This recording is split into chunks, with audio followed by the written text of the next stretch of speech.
Hi, good morning, everyone. Welcome to Office Hours, where we answer your questions 7 days a week. Alexander, what's our first question?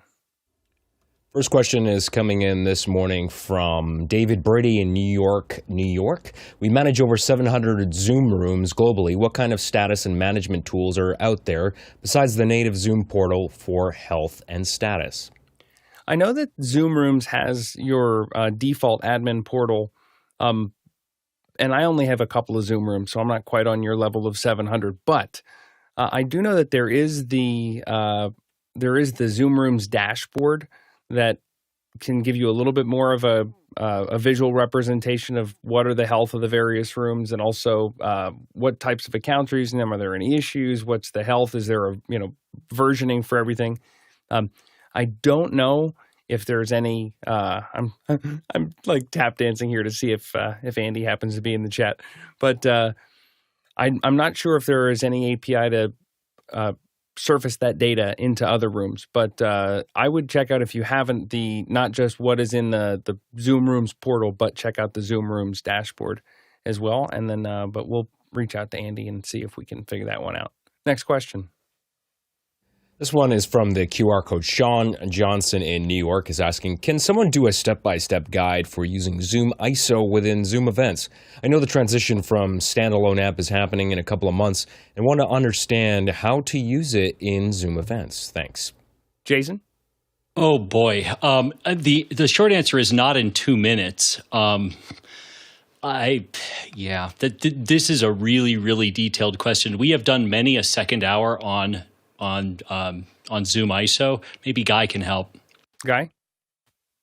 Yeah, it really depends on what you want to do. I mean, if you go through the Zoom Events website, you could see all the different possibilities. I mean, one way I'll just show you real quick is a popular way is just taking a meeting, which would be your stage, and then pushing that into a webinar or meeting.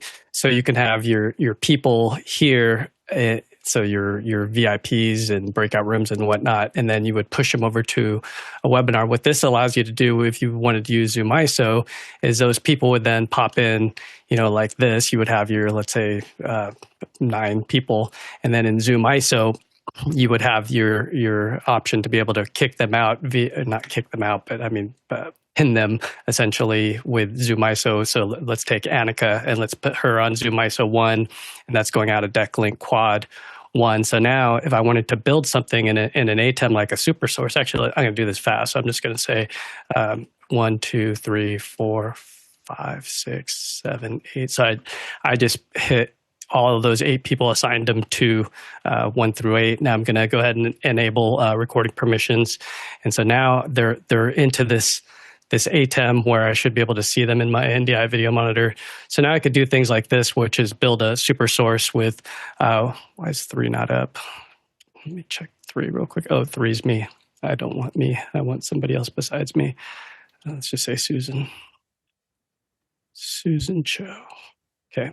So now Susan's in there. So you could see that now we can cut a show, and this show could now be here inside of this meeting. And then we've got the webinar or meeting. And what this allows us to do, especially with things like the Zoom Graphics Toolkit now,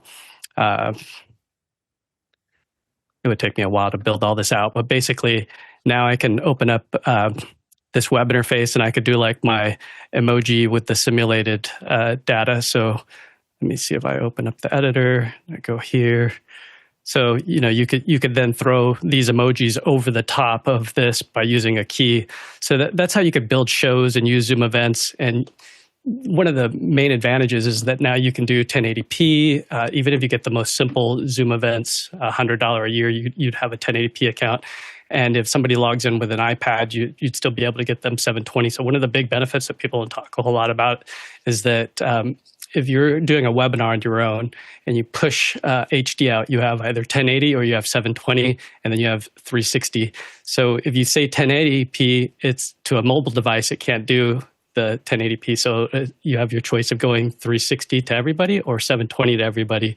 So one of the unique things about Zoom Events is it can do all of them. It can do 1080p, 720p. So it's the only device that can do that. But I would look through, this is just one example. Like Jason was saying, there's so many other examples of what you can do. But it is nice once you get your super source built. You could use mix effect and fly things around. You can do the cool emojis flying over. You can, with Zoom Graphics Toolkit, you can pull in chat, which is really cool.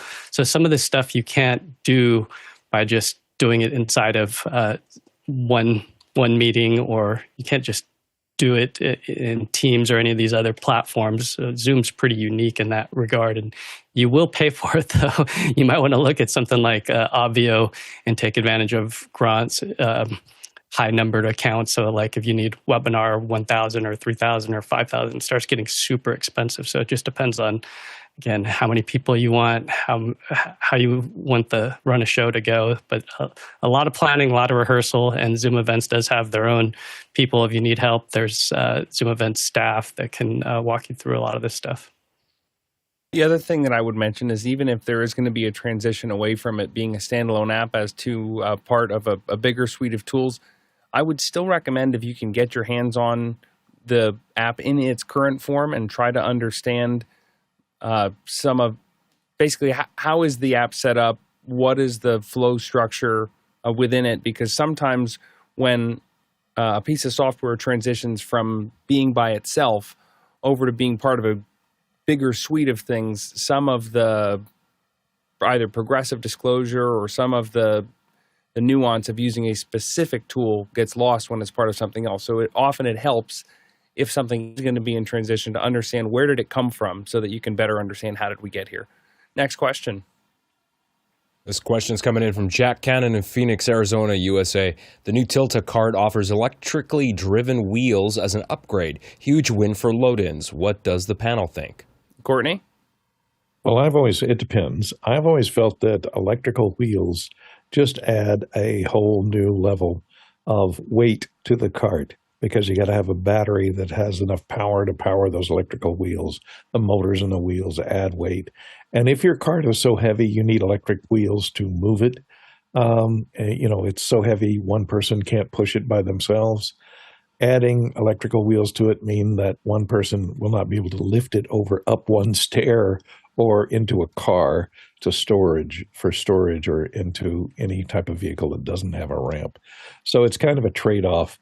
You add a little bit of convenience. Also, maneuverability goes down, I think, when you have electrically driven wheels. Because if they're geared down or they're chain-driven, depends on how they're driven and whether you have clutches on them. Because if you need to, fine maneuver that cart to get it into a tight spot inside somebody's house, you don't want electrically driven wheels driving you into the walls or things like that. So it's kind of, the one or two times you'd be able to use those electrically driven wheels are far outweighed by the number of times they become a hindrance. So I've tried putting them on my carts, and it added so much weight to the cart I could no longer lift it into the car without assistance or without, tearing my rotator cuffs. So I'd say no on the electrically driven wheels. Also in the it depends category, I would take a look at this if you have a use case where you know that it's going to be flat. If you're doing a lot of conventions, like if we were to take a camera cart around somewhere like a trade show floor, for example, then this could be very useful after a long day of schlepping stuff around a convention floor, because you might put on 10 miles that day. Now, if you're going to have to navigate stairs, if you're going to have to navigate any sort of terrain, then maybe this isn't the thing for you. But when I look at this, I actually have a plus about the weight, because I think about it in terms of if I am going to put some sort of rig on top of it, if there's any sort of top heaviness to this now, maybe that's offset by some of that battery weight that's in the bottom here. The other thing that I think is interesting when you look at the Tilta stuff specifically is they've got their it's like they're a little less aspirational than Blackmagic. Like Blackmagic always puts these stills out, and you're like, yeah, this person's going to be color correcting with a DaVinci Resolve color board, off of stage right at the show in real time. This one is okay. We're going to give you this big rig with everything, and then I know that there's somebody out there who's doing this, but I think it's funny that this is all set up around the cell phone product shot for the. Anyway, go ahead, Guy. Yeah, this is another big, it depends. It depends on what you're hauling around and what your budget is, and if you're flying and need to actually break it down and then take it with you and then have it ready at the other side. So do you have a truck? Are you pushing it up and down a ramp? The people to talk to, the people to talk to are Film Tools in Los Angeles. They have a lot of different carts that you can go on site and take a look at. But even over the phone, they could walk you through some of the needs, because you might not need see how these are like a Film Tools vertical junior sound card. So depending on if you need like a monitor, or do you need light stands? What are you trying to carry? Do you need one of those EcoFlow or DJI battery banks? Are you trying to go up and down elevators? Because if you have things hanging off like C-stands, you want to be aware about scratching walls and things like that as you're maneuvering around. And then, the size of those wheels. Are you going over like a golf course where you might get stuck if you have too small a wheel? So there's so many things to discuss here. And then price, because the innovative carts, which are the ones that I love, and I know David Brady has one as well that he loves, and they're like $3,000-$4,000. So if this one's in the $1,100 price range, there's a reason. It's so the worst thing to do is, it's the buy once, cry once thing. You buy something cheap, and then the next thing you know, you're on, some shoot. And I think it happened to Alex where one of the wheels fell off, and that's the last thing you want is to be in a hurry to get somewhere and be less one wheel. And ultimately, all the purchases to me boil down to one of two areas. You can either buy tractors or you can buy big TVs. And so is this thing going to make you money, or is this thing going to be fun to have? Think about it that way. Might bring things into clarity. Next question. Talalak Lopez, Waterman in New Mexico, USA asks, what news do we hear from IBC? Jason. Well, I haven't had time to follow it very closely, but I did ask GPT for a top 8 list, and here's what I got. Pliant Technologies has released the CDX32CF, 6-bay charger, and a universal in-ear headset gear piece. Bird Dog has a new PTZ. Lalo ARET UHD HDR outside broadcast trailer. Mark Roberts is debuting the Cinnabot Nano and the RPS LT. GB Labs has the FastNAS Gen 3. Shure has a new lineup of a whole bunch of stuff, including the Move Mic 88 Plus. Solid State Logic has an MPL 16 8 IP native stage box. And of course, the reigning champion, not that I'm biased or anything, would be OWC's Thunderbolt 5 dual 10 gigabit Ethernet dock. Guy? Yeah, I'm probably most excited about the different cameras that have been released. I'd love to get my hands on some of them, and they'll be there. The contenders, there is a top 10 list on Red Shark News. I'll jump right to number 8, which has the Nikon ZR, which is the combination of the RED technology that they acquired. So now you've got the RED codec inside of a camera that's lightweight, and it records directly to ProRes RAW or Red RAW. Then there's the Red Raptor EXE. The one that we've been talking a lot about is the C50 from Canon. That's a 7K full frame. And then the other one that we haven't talked about is this one here that's based on the old G100, which is just a massive sensor, and it's $16,499. It doesn't shoot RAW yet, which is kind of strange. It does go out over HDMI. You can do RAW. But this thing does have a new lens as well that I'm excited about. It's the so it's a 102 megapixel sensor. That's for one thing. It is not a open, or it is open gate, but it is not a. It is a CMOS sensor. This is the new lens, right? So this lens has the ability to zoom mechanically, the 32 to 90. It's about a $6,000 lens. So all in, this is some bucks, but the color and the image that you'll get out of this camera compared to an Area Alexa, that's what I would be excited to take a look at, is what do I get for this package versus what else is on the market. So I'm excited to see the samples of what people are coming out with on this camera, the Fujifilm. They're calling it the GFX Eterna 55. And I hope that there's a video-on-demand version of the fireside chat that Thelma Schoonmaker did. She was given the International Honor for Excellence Award. She's Martin Scorsese's editor for almost everything he's done since Raging Bull in 1980. So If you're at all into kind of the evolution of editing techniques, that'd be a fun one to listen to. I think, if I remember correctly, up until very recently, she still cuts everything in Lightworks and then has assistant editors get everything in order in whatever their other system is, and then so that she can work in Lightworks, and then they get it back to the other side. The other thing that I would say with IBC is that I'm really interested in the what comes out of the sessions from a future tech perspective, whether that's is there any one of the IP standards that's gaining better traction or generating any buzz around it, and also I'd be curious if there's any more on that immersive camera now that it's inside, or now that it's out in the world, I should say. Also, I love how ChatGPT has now become like but I did stay at a Holiday Inn Express last night. Now I'm just like, oh yes, but ChatGPT. So we got base GPT. Guy?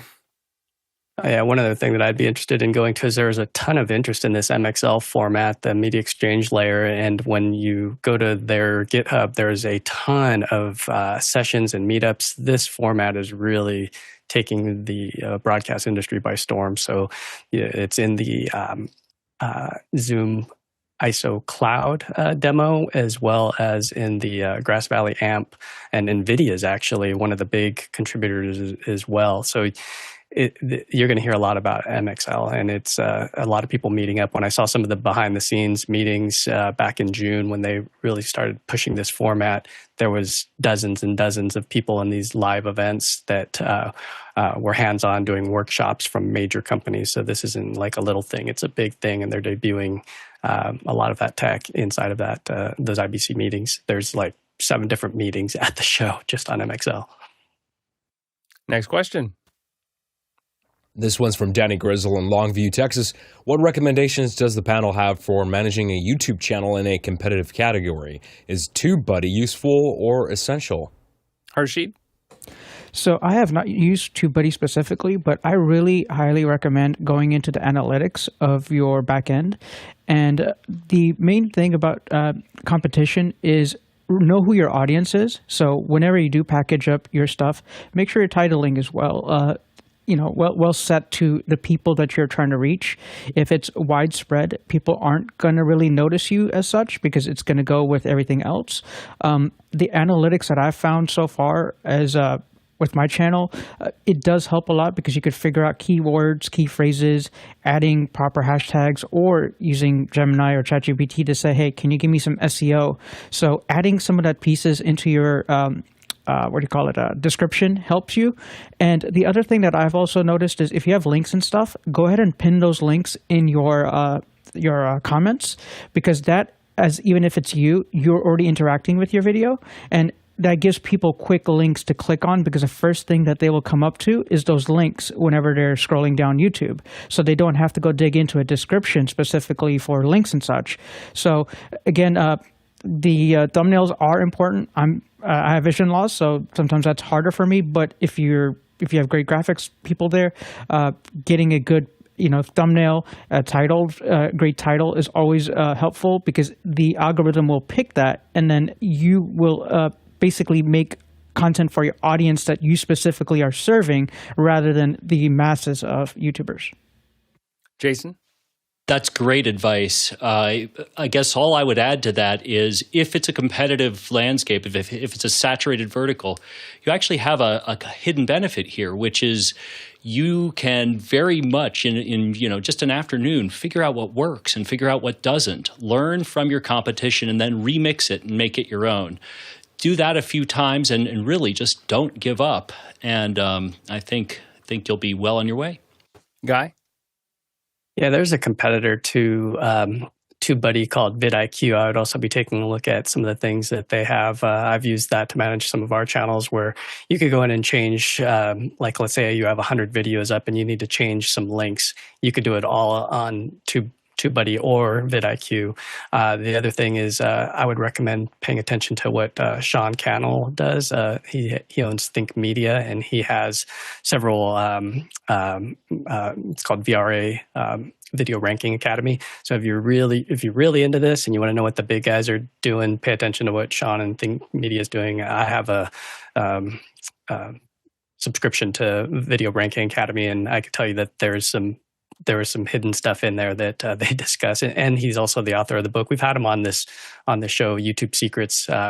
Him and Benji, they're actually here locally. They go to my gym, so I see them all the time. They've got some interesting stuff. 3-4 million subscribers. It's a lot. So pay attention to what those guys are doing. They're doing it well. And they're going to make lots of claims on their website, like 79% more views per video, 10 times faster than manual methods, 32% more subscriber growth. So whether it's TubeBuddy or vidIQ, you've got some power tools here to help you manage your channel. And they're going to advertise, oh, well, Mr. Beast uses this, and Fox Sports uses that, and the BBC uses the other. But you got to remember that that's not a one-person operation. All of these folks who are in these competitive verticals, they're going to have a couple of people, 10 people, maybe in the case of Mr. Beast, 100 people plus who are working on that channel. And there are going to be people who are devoted to doing A/B testing and to doing analytics and to trying to figure out exactly what the secret sauce is. And the other thing that you need to, and the other benefit to having someone, or why they feel the need to have someone in that role all the time, is because it's a moving target. And if you're not kind of immersed in it all the time, you probably are not picking up on the nuances and the sort of, as the sands of SEO start to shift underneath your channel, how you need to react to make sure that you're, riding the wave and not falling under it. Alexander? So I'm always skeptical about tools like this that piggyback off of APIs because, first of all, TubeBuddy, I'm sure it is useful. I took a brief look at it. YouTube Studio is already pretty robust in terms of the data that they provide on that dashboard. And you got to remember that a lot of content creators are very successful. And of course, I'm going to say the word success. How do you define success?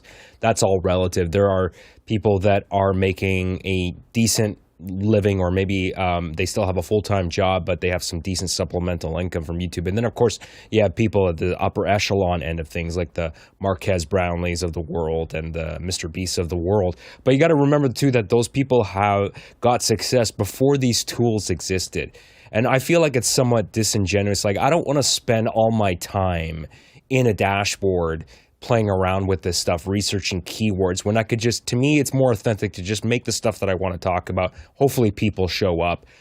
If they don't want to show up, fine. But I just find, like, if you're just spending all your time crafting videos because they may get more views based on the research that you did, to me, it's just disingenuous. It's not authentic.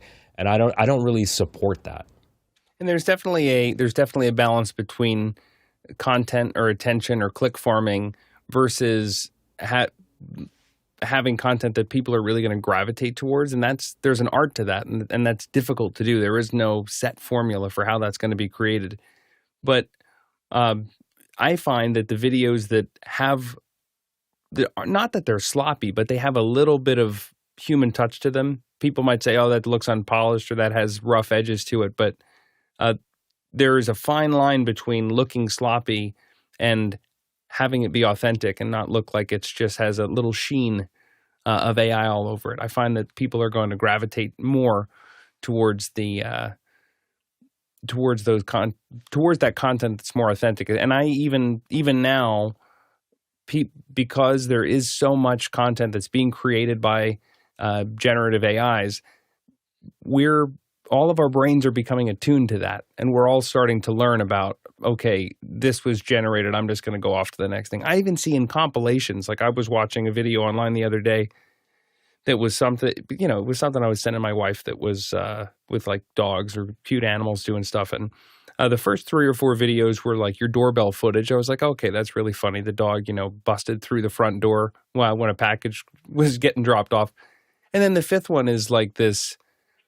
It was like a bear jumping on a trampoline, and maybe the bear really was jumping on the trampoline, but I looked at that, and in about a half a second, I said, yeah, that's generated. And I almost went past the entire video, even though it was only halfway done, because I was like, oh, this isn't real anymore. And that's a that's a muscle that I think the whole audience that we're getting to all the time is really starting to develop. Hey, everybody, if you want to get questions in, we've got the ability to do it 24/7 at askofficehours.global. That's askofficehours.global, and that is nothing to sign up for, nothing to log into. Just go to askofficehours.global, put in your name, put in your question, and then we'll get it into the show. And we don't do those on the weekends, but if you get one in today, we might not get to it today, but we are going to get it across starting in again on Monday. So go to askofficehours.global. Next question. This one is coming from the QR code. Ignacio Madero in Madrid is asking, what is the simplest way to ingest 9 languages coming from translation booths into Zoom? Any way to avoid a laptop farm? Jason? There's definitely a very simple way to avoid the laptop farm, and it is with a third-party injection service. The one that I'm familiar with is, I don't know how to pronounce this, Interprofy. And, you basically meet with them ahead of time. You set up the time, you set up the languages, and they basically just kind of turnkey it, and that's kind of all there is to it. Next question. This was one of my questions. Guy, you mentioned there's an interesting analytics dashboard for Zoom that shows detailed information regarding bandwidth of connected participants in a Zoom meeting. Where in the back end is this, and is it real time? Guy? Yeah, when you get one of these 10 user business accounts, you have and you're the admin of the account. In the back end on the left side, there's an admin user management section. You should be able to see in there real-time meetings. So you could actually join. One of the cool things is you could join any meeting that's live. So you could jump in there and you could analyze any meeting. So you could go in there and it's very granular. It's not just like, hey, you're getting 1080p 5 megabit. It's not just those 2 little pieces of information. You could see the name of their camera, the name of their microphone. You could see their latency. You could see over time, over the entire meeting, you can see every kilobit that was of data that was spent on each person in the meeting. But again, this is not just on a regular Zoom users account. You have to have the business account, and you have to have the 10 users minimum to be able to get into this back end and have all this data. And it's really cool because sometimes people in a meeting will say, hey, I'm connected hardline internet, and I could be like, oh, no, you're not. Yeah, I could see you're connected via Wi-Fi. Can you turn off Wi-Fi? And, I could walk them through because I can actually see their connection. So there's cool things for people that are doing heavy events where you want to see that kind of information and peek in there and make sure that people are as stable as they could be for a big event. Next question. Paul Valhus in Austin, Texas. How much of a price and performance breakthrough is the Pixboom Spark slow-mo camera with 1,000 FPS in 4K res retailing at $13,000, launching September 17th? Okay, so here is the camera that we were looking at here. So this is the Pixboom, and there was a little video. Yeah, here it is. So it's a small form factor. It was a small form factor body, and then they're throwing a big lens on it. You got to remember when you have a camera like this that it's not just a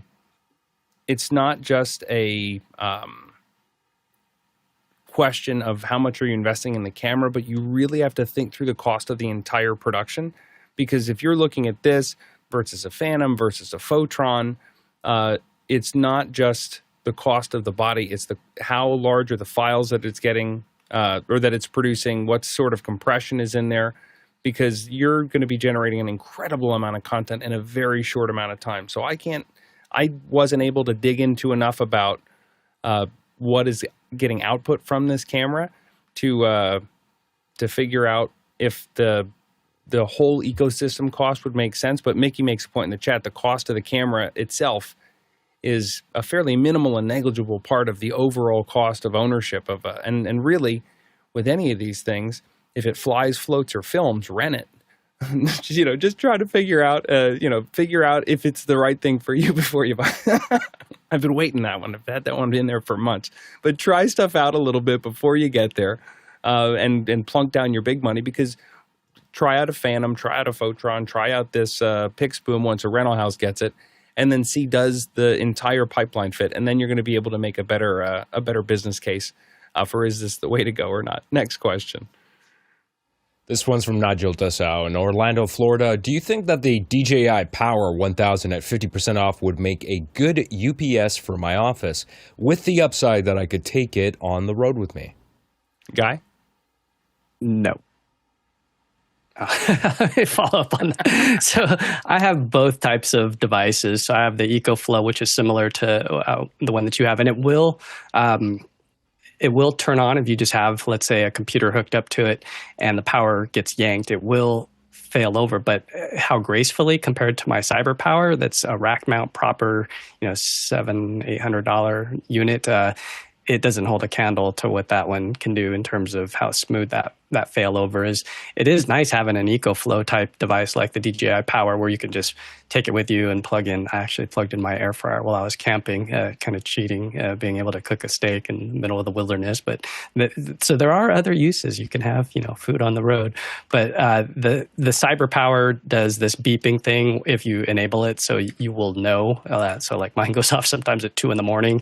and lets me know that, hey, you got to have your generator ready on standby to keep this thing going if the power is going to be out for more than 2 hours. So there's a lot of things that actually in the EcoFlow world, and I would take that 50% off with a grain of salt because EcoFlow has better deals often, especially bundled with the solar panel. So if you're looking at doing this, look into the solar panel package part of this as well, because you might be missing some significant savings if you don't get them at the same time, because don't make the mistake I did, which is buy the unit and then need the solar panels and have to pay almost full price for those. But there is an app in the EcoFlow universe that tells you, specifically what the drain is, and it's very detailed. I think that there's way more people that have bought into that EcoFlow world for them to substantiate building an app like that. Versus my CyberPower, I'm not sure what intelligence there is on the back end as far as what you could see in a web viewer or something like that. But I'm sure if you dig into it, that there's stuff for web admins and whatnot that keep track of data centers, and not just the CyberPower world, but there's APC and some of the other big monster guys that have these sophisticated tools for data centers. Courtney? Yeah, I'd say no as well, because most of these lithium-ion battery-powered inverters for supplying power on a camping trip, let's say, or connecting to solar panels that you charge during the day and then you use at night, are not designed to work as a UPS where they're constantly on, or they'll either constantly be on or have to have a very fast switch between the mains power and the outputs that you're plugged into the inverter power. So you have to start up that inverter and switch over to it very quickly. And UPSs are designed to do that. And these most of these battery-powered inverters are designed for a limited amount of time of operation, not to be continuously operated. In other words, until the batteries run down, which sometimes can only be a couple hours. So if you're going to leave it on all the time, its charging capability would be much less if you're running the inverters at the same time you're trying to charge it. So there's that to think of. There's also to think of is the number of cycles on that battery. That battery has a limited number of recharge cycles. And if you're constantly draining it and recharging it and draining it and recharging it by using it as a UPS, where it can't stay ahead, or it can't, if it's running all the time, to generate a nice sine wave. I don't think these are probably simulated sine waves, sine wave power to your computers. It puts a lot of stress on them, and the heat, it makes a difference on how fast they recharge and can stay ahead of the drain depending upon the heat. So you're adding heat as well. So not a good idea. Keep it for camping and use your UPS, your CyberPower, which is pretty much cheaper to handle the UPS. They do advertise a UPS mode and say 0.02 seconds of failover if the grid were to fail. But all of the points that Guy and Courtney made, I think, are well taken. And that's what we should be considering if we're using as UPS. Also, there's another one. Guy mentioned the EcoFlow. I've got that one. I also have this Anchor one that's a similar capacity, and you can get these for $450 to $500 on Amazon regularly as well. So when you do have a power outage, though, it's nice that a UPS, a Jackery too, Harshid makes a good point, But when you do have a power outage, the other thing that you always can have is with a UPS, you're either going to have some sort of Ethernet or USB-B on the back of it that can plug into a Synology or plug into a desktop that it's powering and send a proper shutdown command as that power source is getting down to the lower. So if you're not home when the power goes out and it's going to be out for longer than your battery has capacity for, then all of your stuff that needs to power down safely can power down safely. Whereas if you're out on it, so what I end up doing is, okay, I've got UPSs on the network equipment and UPSs on Synologies or desktop computers. And then if I know it's going to be storming, I charge up the Anchor and the EcoFlow so that all of the other devices can run that need more intermittent power and that kind of thing. And I've had a lot of success with that. We actually have that on some carts too. We have like those just painter carts with with scanners and iPads and even printers on them. But the ability to have that, power brick running around a warehouse floor and being able to print and have all the things that you would normally need to be tethered to a wall is pretty powerful. So there is a use case for these, just maybe not as a standalone desktop UPS. If you're watching this on YouTube, we're happy you're here. There's one problem, though. You're missing half the show. We're on every morning at 7 a.m. Pacific in Makana. And if you're in Makana with us live, you can ask questions in real time. You can vote on which questions get answered. But I think the real value is that you get to connect with some of the smartest, most supportive professionals that are anywhere. Our community chat is amazing. And there's so much conversation that happens around the show, not just on the show. So instead of just watching it, consider being a part of it. And if you go over to officehours.global/join, that'll get you into Makana. You can sign up there and you'll get our newsletter. And then officehours.global/join is the place to be. And hopefully we'll see you live tomorrow. Next question. This one's from Paul Vahus in Austin, Texas. Pros and cons of using SmallRig D-Tab replacement dummy battery for Sony NP-FZ100 over a USB-C to NP-FZ100 dummy battery to replace Sony's ACK FZ100. Jason. All right, pros. The pros are that when it works really well. Cons are that when it doesn't work, it's got a pretty good shot at destroying your camera. The other thing about the Sony branded one is that if a Sony branded charger fries your camera, then Sony will probably replace your camera as part of a warranty claim. If you have a third-party dummy battery that fries your camera, that's going to be on you. So the other thing to think about is, what does the rest of your system look like? If you have a DTAP, power supply that's part of your camera kit, then you're coming off of a V-mount or whatever battery, then that's going to be a very natural way to get in there. I appreciate you bringing this up, Paul, because I have seen the ability to power it over the USB-C port that's integrated, but this is the first time that I've seen the USB-C as part of the dummy battery. And the fact that it's coming right from Sony means that they're serious about it. So definitely consider your whole ecosystem there as you're moving that one forward. And thanks for letting us know. Next question. This one is from Ron Kostuik in Toronto. My nonprofit cloud records a lot of Zoom meetings. Any easy way to move them to other, cheaper, say Google, storage for archiving? Jason. Absolutely. I'll give you a few options. The first one, if you're assuming your nonprofit has, a corporate account, you can always get a plugin like, Google Drive for Zoom by Splain, and I'm sure there are any number of them whose job it is to basically just automate and handhold the task from beginning to end. The other way you can do it is if you have a NAS Synology drive or Synology NAS drive, you can set a download task to basically just download it into a folder and then set an upload and sync task directly into Google Drive. That's a pretty good way to do that. Also, if you have some volunteers, make use of them. Let me think. Last thing, I guess, would be Zapier. Zapier is basically codeless. Like, you have to basically color by numbers, and that'll give you the scripts that you need to pretty much do it directly. Guy?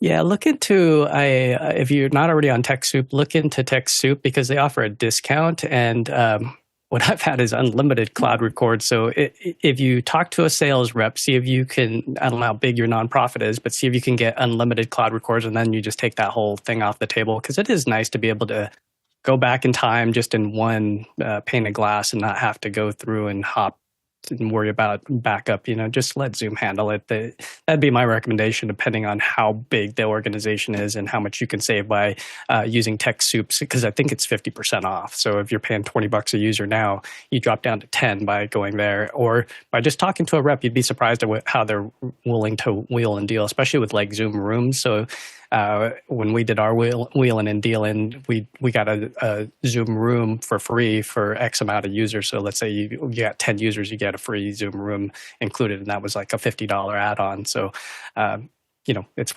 worth talking to a human rather than just picking stuff off the a la carte menu and the back end manually. And in that lovely community chat, David Brady chimed in, mentioned that Zoom does have a native bring your own storage option at developers.zoom.us/docs/video-sdk/storage. Next question. David Brady in New York City, New York is asking, I'm trying to grok the use case of global cache flex IP to send commands to a TV/player across the room. Documentation is a bit light. Has anyone ever made these work using Companion, or are they more suited for Crestron integration? Guy? I think you might have bought the wrong one. I know that David mentioned earlier that was the newer one. Well, I bought the older one, which is... So this is the one that he's talking about, which is the Global Cache Flex IP key, which is cool because it's PoE. The one that's older that has Ethernet plus these little ports on the front for you to be able to have the IR extenders is inside of Companion, where now you have the Global Cache IP to IR. So if you're trying to send a infrared beam across, you have these native Companion modules already built. I don't know about it just appears that nobody's built one for this, but you can get some ideas and maybe pick this one apart. And there is another thing inside of the Global Cache site. They offer 200,000. There's a library of 200,000 remote controls that you can gain access to. So basically from across the world, and even with a Zoom Room, actually, that's how I heard about these things, is with a Zoom Room, you could create custom buttons that'll fire off with a JSON code over TCP/IP. It'll basically turn on an air conditioner, turn on a fan, turn on an AV receiver, turn the volume up and down. So switch an input. There's all kinds of things that you can use once you get into that ecosystem. Go ahead, Jason. Basically what Guy said, this is not a, hold your hand, go step by step. There's going to be a little bit of messing around with it, and there's going to be a fair bit of back and forth. But once you get it dialed in, it is incredibly solid. My advice is get the Ethernet one. I, too, got the PoE version and then returned it and got the older one, and was pretty pleased with it. It's absolutely worth just dealing with the power supply. Oh, and also...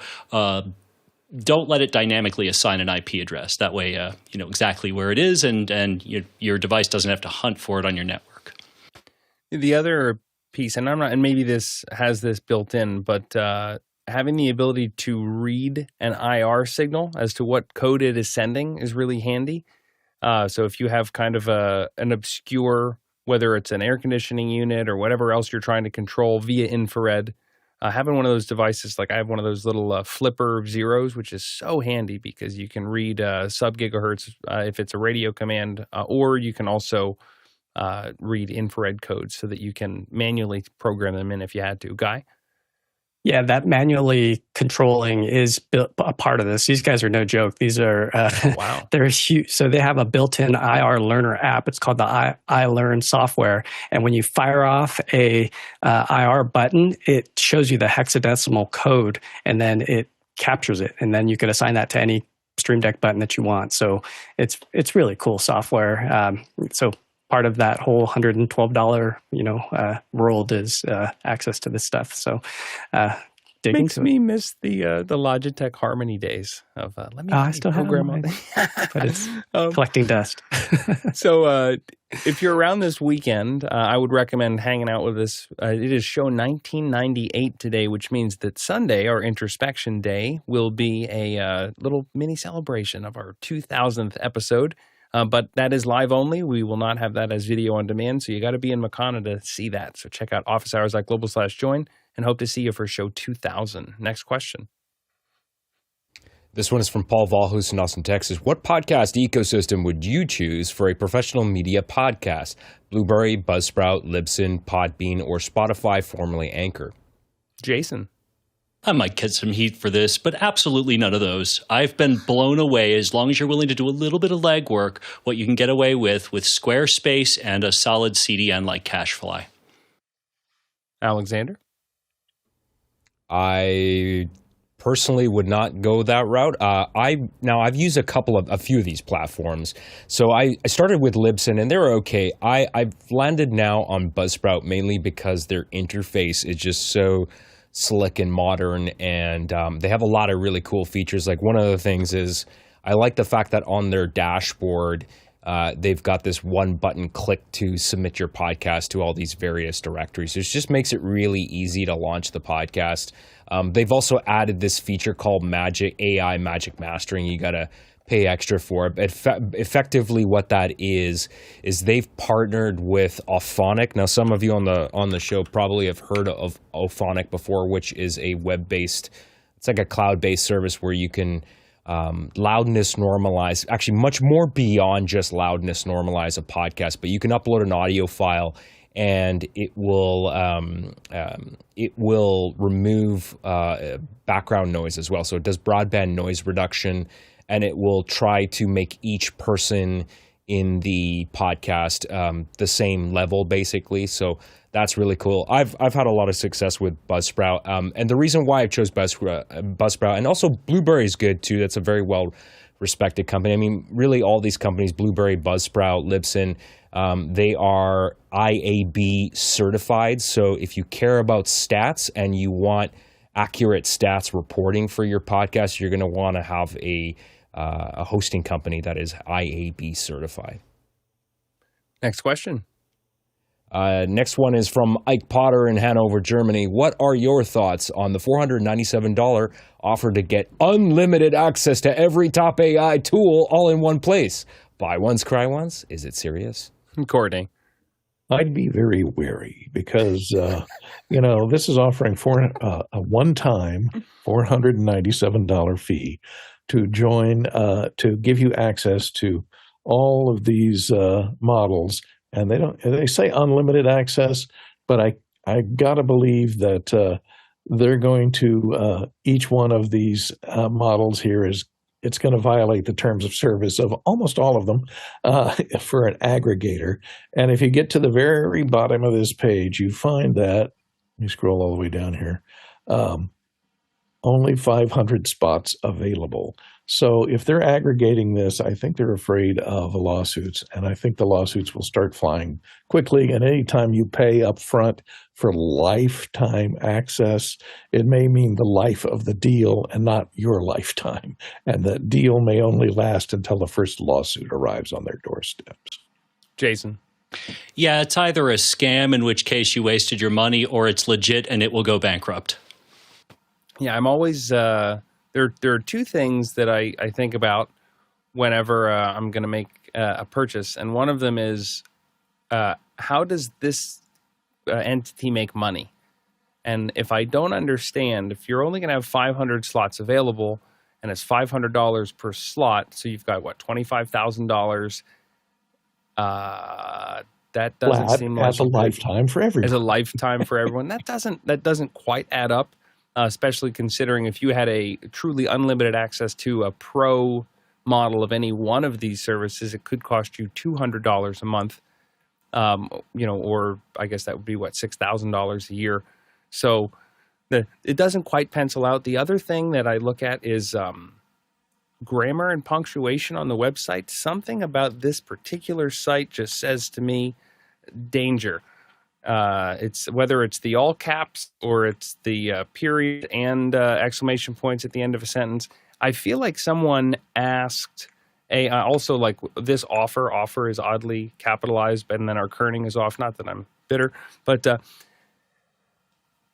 just doesn't give me the warm and fuzzies. I would take a look at this as this looks like somebody took last year's version of an AI and told it to make a website and was able to jailbreak it into getting people to spend their money on this offer, whether or not the offer exists. So an AI hallucinated that this offer exists, and this business model is to disappear in the dead of night. Alexander.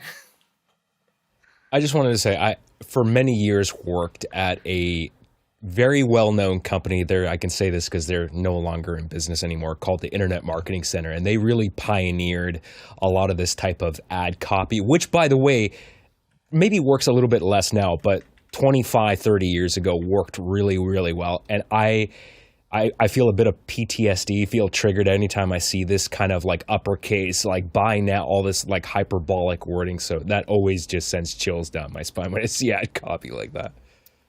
And so I think we just saved you $500. So that's valuable. And if you're finding office hours valuable, I think there are a couple ways you can give back. One, you can like and subscribe to our channel. We appreciate that. There's also tons of volunteer opportunities, not just during the show when we're live, but also all around it. We've got councils that are making sure that our panel is always full of really smart people. We're planning our special shows. There's all sorts of stuff going around, keeping the show organized. And finally, there's the ability to contribute to the show financially. So you can donate at officehours.global/donate. We are a nonprofit, and officehours.global/donate is the place to go if you'd like to continue helping the show run and stay afloat. We appreciate every bit. Next question. This one's from Rian Smith in Trinidad, West Indies. Cheap, simple, and effective method to do a Zoom webinar virtual corporate grad of 15 students. PowerPoint, Canva type, slides included. Guy? Run. No. You just don't mess around with stuff like this because you're going to have their grandma or grandpa across the world that help pay for all this. And then if you make a mistake, just trying to do it on the cheap, I've seen this kind of stuff where people get disconnected and you've got 200-300 people standing by, and all it takes is somebody blasting some copyright music into in this case, he's saying Zoom, but sometimes people can't get enough webinar capacity to be able to handle everybody. So find somebody who's done this before, because if you try to do this on your own, I mean, look at the price of a webinar, 100, 500, 1,000 for the month. You can use something temporarily like Avio in their backend. I mean, you'll have, so one of the hard things to do is to get 1080p webinar. So this is what you'd get if you found somebody who had this kind of account. You would have standard 720 and full HD as an option. And then you could build these nice PowerPoint looks inside of something like Mima Live, vMix, and ATEM. And you could have the PowerPoints popping up side by side. So you could make it look really elegant. If you just want to do it on the cheap, I mean, again, I'd say it's not worth trying to do this on your own for the first time with these high stakes, because there's only one live event. They only graduate once, and I did a bunch of graduations over this last quarter, and it's something that's special that you don't want to mess with. I mean, we do a lot of them, so we know the rhythm. We've got heavy iron, so we come in fully loaded for bear.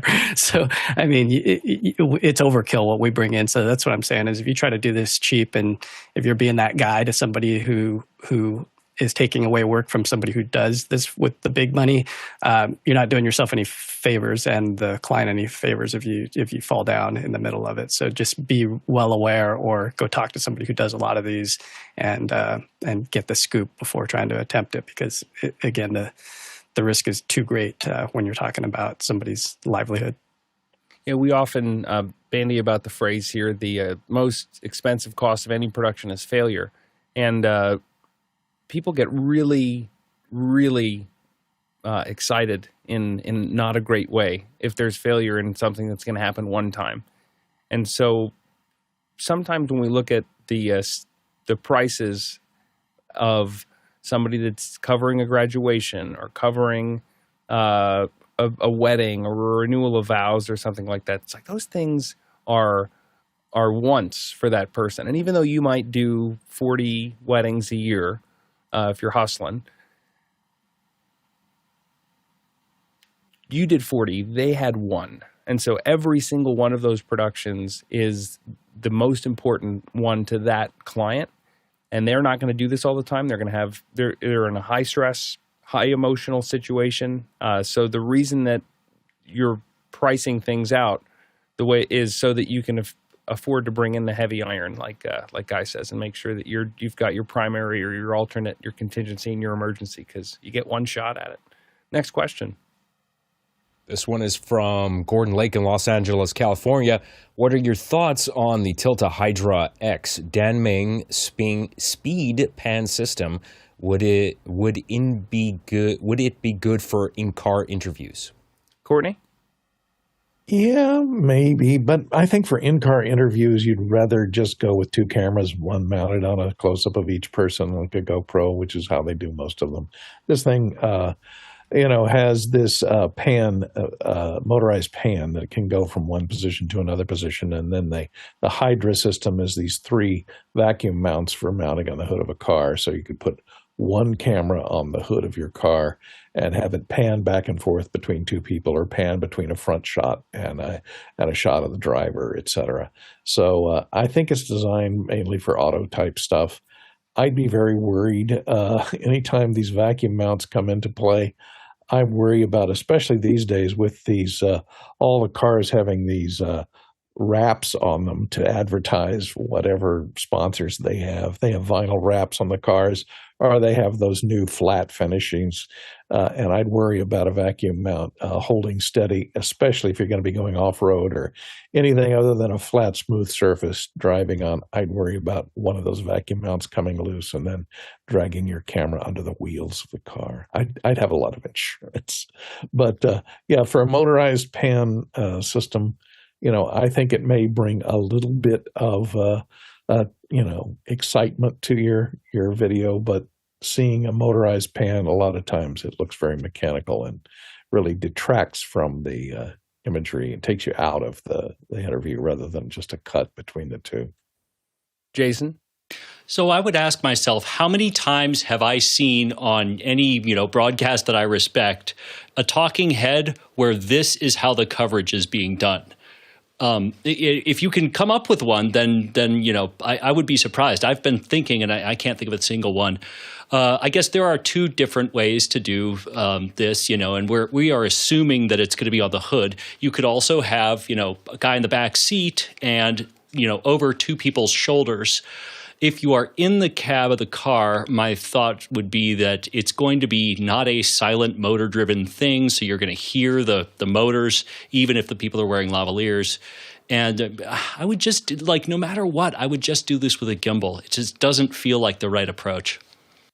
And just to underline what Courtney mentioned about how suction works, but also suction and adhesion in general, the way to think about it is, if you were to look at a smooth, glossy surface under a microscope, it would look very flat, like a valley. But the second something has a not shiny finish, a matte finish, it's going to look like a little mountain range with lots of little peaks and valleys. And so what you've effectively done is that you've created less surface area for an adhesive to attach to, and you've also created a lot of little potential breaks in that suction. So if you're relying on adhesion or relying on suction, remember, high gloss is your friend, because that means that's a very smooth surface. Next question. This one is coming in from, that's one of my questions. Has anyone on the panel with an APC uninterruptible power supply tried the PowerChute Serial Shutdown software, and is it any good? Jason? Yeah, it's no complaints. I've used it on server racks, and it gets the job done. I'm not sure if there's much other than, yes, it does what it's supposed to do, that I could really say about it, because the function is in the title. And I made I hit the wrong button. Courtney, I think you had something as well.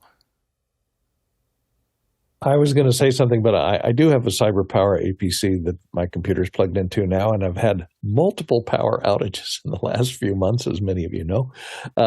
So I don't have but I have not used the PowerChute Serial Shutdown. It does have software that comes with CyberPower that will, you plug into the USB port on the CyberPower, and it will tell your computer to shut down.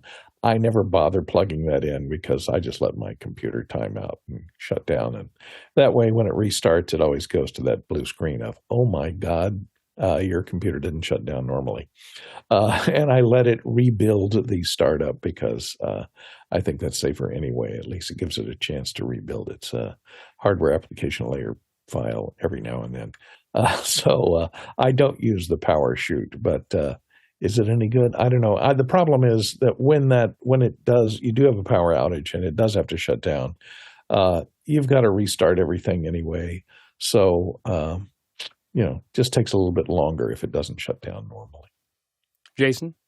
Pro tip, by the way, with APC, 9 out of 10 times, if the back of your APC UPS has USB, you plug it into the back of a Mac and then go into system preferences and then go into power. And if it shows up there, you may actually have some new options for power that will allow it to shut down just straight into Mac OS. I bet there's a way to integrate it directly into Windows too. Because using PowerChute, Mickey's absolutely right in the chat. I've only ever seen this in large deployments, and it's been a while since I've seen it. Yeah, the Synology also has something that if you plug a UPS into the USB port of the Synology, that it'll recognize that and then give you options within that specific software. Courtney, you mentioned the blue screen. I got to say, even in the beta of the new Mac OS 26, they still have a nice little icon for your Windows computers on your network. That's a very nice. That BSOD just really brings out the HDR. They always have to stick that knife in and twist it just a little bit. Just a little bit. Hey, everybody. If you want, right now, we are actually going to have in after hours, if you're part of the community at officehours.global/join, right now we're going to have live from IBC in Amsterdam. Ronnie Hofstoy is going to bring us that coverage. So if you have anything that that you'd like them to look at specifically on the floor, here's your chance. So check that out in after hours.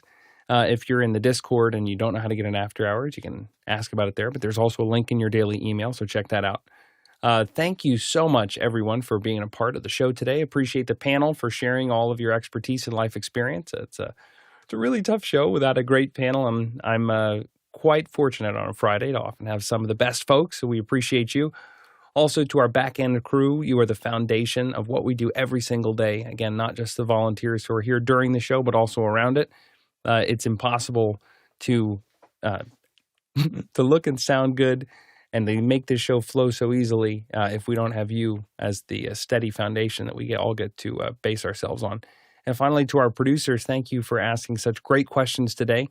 I should not be surprised anymore, but I somehow always am as to some of the rabbit holes we go down. But like I said, no one of us is as smart as all of us, and it's a pleasure to get smarter with all of you. If we had to go around in person today and ask these questions, that's the Tualack Traversal. We would have went 48,000 miles. That's 78,000 kilometers, 382 million bananas for scale. And we'll see you and Ronnie from IBC in after hours.